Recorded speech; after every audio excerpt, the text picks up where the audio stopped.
On Friday, the S&P 500 climbed to a record high of 3,943. All the three major indices of the U.S. stock market closed the session with gains. The North American crude is following the uptrend. Thus, WTI is holding near the level of $66 a barrel after a slight correction. This is the highest value reached since 2018, and it has already exceeded pre-coronavirus prices.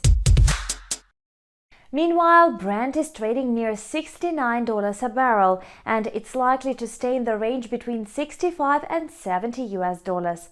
At the moment, it is recommended to refrain from buying oil futures contracts, as correction may start at any moment. WTI is expected to hold within the range of $62–66 per barrel, while Brent will trade between $65 and $70 per barrel.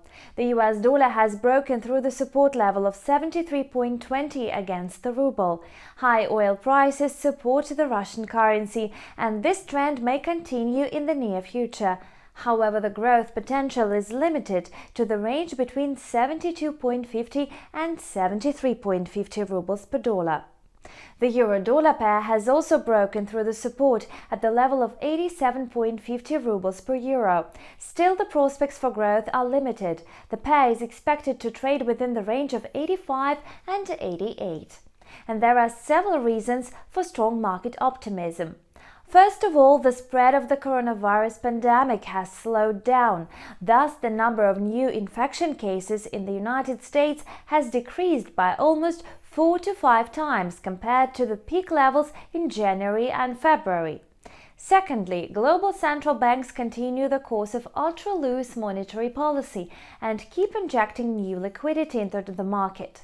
In particular, the ECB confirmed its dovish stance on monetary policy last week.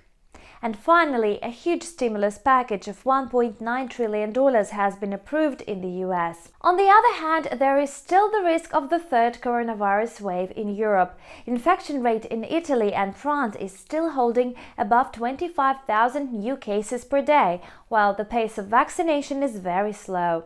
Yesterday, the number of new cases in Russia exceeded 10,000 per day for the first time in a week. And that's all for now. Thank you for watching and stay tuned.